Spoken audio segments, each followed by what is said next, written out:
Hi friends, welcome to Kukku's kitchen. ഇന്ന് ഞാനിവിടെ ഉണ്ടാക്കാൻ വേണ്ടി പോകുന്നത് ഒരു അടിപൊളി മാങ്ങ പച്ചടിയാണ്. അതിനകത്ത് എന്തൊക്കെ ഇൻഗ്രീഡിയൻസാണ് വേണ്ടതെന്ന് ഞാൻ നിങ്ങൾക്ക് പരിചയപ്പെടുത്തി തരാം. അതിന് ഞാനിവിടെ എടുത്തിരിക്കുന്നത് ഒരു വലിയ പച്ചമാങ്ങയാണ്. അത് ഇതുപോലെ ചെറുതായിട്ട് വേണം അരിയാൻ വേണ്ടിയിട്ട്. അടുത്തത് ഞാനിവിടെ എടുത്തിരിക്കുന്നത് ഒരു ഉള്ളിയാണ്. അതും ഞാൻ ചെറുതായിട്ടാണ് അരിച്ചിരിക്കുന്നത്. മാങ്ങ എങ്ങനെയാണോ അരിഞ്ഞിരിക്കുന്നത് ആ ഒരു സൈസിലാണ് ഞാനിവിടെ ഉള്ളിയും അരിഞ്ഞിരിക്കുന്നത്. പിന്നെ ഞാൻ എടുത്തിരിക്കുന്നത് 2 പച്ചമുളകാണ്. അതും ഞാൻ ചെറുതായിട്ടാണ് അരിഞ്ഞിരിക്കുന്നത്. ഇതുപോലെ ഒരു തണ്ട് കരിവേപ്പില, 1 ടീസ്പൂൺ കടുക്. പിന്നെ നമുക്ക് വേണ്ടത് തേങ്ങയാണ്. ഞാനിവിടെ എടുത്തിരിക്കുന്നത് അരമുറി തേങ്ങയും 3 ടീസ്പൂൺ കടുകുമാണ്, പച്ചക്കടുകുമാണ്. അത് നന്നായിട്ട് പേസ്റ്റ് രൂപത്തിൽ അരച്ചെടുത്തിട്ടുണ്ട്. ഇനി നമുക്കൊരു പാൻ എടുക്കാം. അത് നന്നായിട്ട് ചൂടായതിന് ശേഷം കുറച്ച് വെളിച്ചെണ്ണ ഒഴിച്ചു കൊടുക്കാം. വെളിച്ചെണ്ണ ഒന്ന് ചൂടായതിന് ശേഷം തീ ഒന്ന് കുറച്ച് വെച്ചിട്ട് ആ കടുക് ഒന്ന് ഇട്ട് കൊടുക്കാം. കടുക് നന്നായി പൊട്ടിയതിന് ശേഷം നമ്മൾ അരിഞ്ഞു വെച്ചിരിക്കുന്ന ഉള്ളി, പച്ചമുളക്, കറിവേപ്പില ഇതെല്ലാം കൂടെ നമുക്കൊന്ന് ഇട്ട് കൊടുക്കാം. ഇതൊന്ന് ലോ ഫ്ലെയിമിൽ വെച്ചിട്ട് വേണം ഇത് നന്നായിട്ടൊന്ന് വഴറ്റിയെടുക്കാൻ വേണ്ടിയിട്ട്. ഇല്ലാന്നുണ്ടെങ്കിൽ ഇത് കരിഞ്ഞു പോകും. അപ്പോൾ നന്നായിട്ടൊന്ന് ഇളക്കി കൊടുക്കുക. ഇനി പെട്ടെന്നൊന്ന് വെന്ത് കിട്ടാനാണെങ്കിൽ ഒരു നുള്ളു ഉപ്പിട്ട് കൊടുത്താൽ മതി. അപ്പോൾ ഒരു 10 മിനിറ്റ് ഇതേപോലെ നന്നായിട്ടൊന്ന് ഇളക്കി കൊടുക്കുക. അപ്പോൾ നമ്മുടെ ഉള്ളി റെഡി ആയിട്ടുണ്ട് ഇവിടെ. ഇനി നമുക്ക് അരച്ച് വെച്ചിരിക്കുന്ന തേങ്ങ ഇതിനകത്തേക്ക് ഇട്ട് കൊടുക്കാം.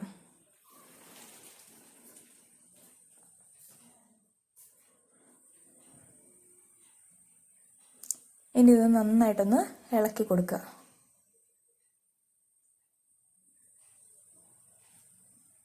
തേങ്ങ നന്നായിട്ട് വെന്ത് കിട്ടണം. അതേപോലെ തന്നെ അതിൻ്റെ ആ പച്ച സ്മെല്ലൊക്കെ പോകണം.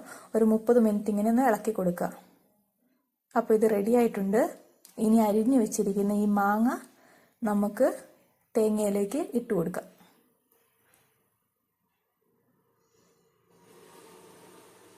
കുറേശ്ശെ മാങ്ങയാണ് നമ്മൾ ഇട്ട് കൊടുക്കുന്നത്.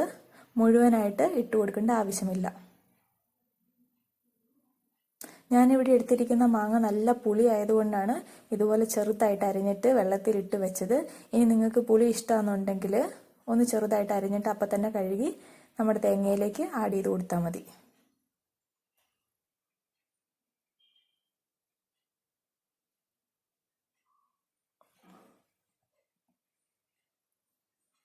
ഇനി നമുക്ക് നന്നായിട്ടൊന്ന് ഇളക്കി കൊടുക്കാം. ഈ തേങ്ങയിൽ കിടന്നിട്ട് ഈ മാങ്ങയൊന്ന് നമുക്ക് നന്നായിട്ടൊന്ന് വെന്ത് കിട്ടണം. അപ്പോൾ ഇത് നന്നായിട്ട് നമുക്കൊന്ന് ഇളക്കി കൊടുക്കാം. അപ്പോൾ ഏകദേശം നമ്മുടെ മാങ്ങ ഇവിടെ വെന്തിട്ടുണ്ട്. നല്ല സ്മെല്ലും വരുന്നുണ്ട്. നന്നായിട്ട് വെന്തിട്ടുണ്ട്. ഇനി നമുക്കിതിനകത്തേക്ക് പാകത്തിനുള്ള വെള്ളം ഒഴിച്ചു കൊടുക്കാം. ഞാനിവിടെ എടുത്തിരിക്കുന്നത് 1.5 കപ്പ് വെള്ളമാണ്. അത് മുഴുവനായിട്ട് ഒഴിക്കേണ്ട ആവശ്യമില്ല. കുറേശ്ശെ ഒഴിച്ച് നമുക്കൊന്ന് ഇളക്കി കൊടുക്കാം.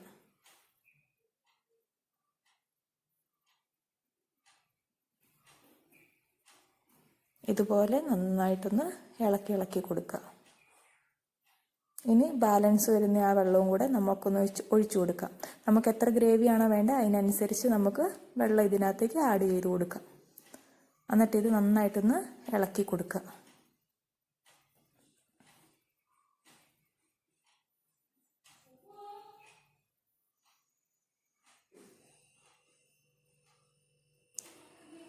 ഇനി നമുക്ക് ഇതിനകത്തേക്ക് ആവശ്യമായിട്ടുള്ള ഉപ്പിട്ട് കൊടുക്കാം.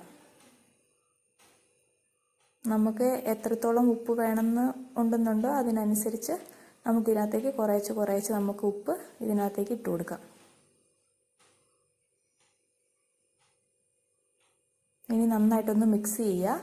ഇല്ലാന്നുണ്ടെങ്കിൽ അവിടെ ഇവിടേക്ക് ആയിട്ട് ഉപ്പ് പറ്റി പിടിച്ചിരിക്കും.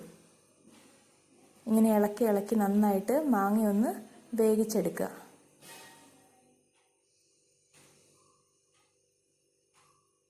അപ്പോൾ നമ്മുടെ മാങ്ങ ഇവിടെ നന്നായിട്ട് തിളയ്ക്കാൻ തുടങ്ങിയിട്ടുണ്ട്.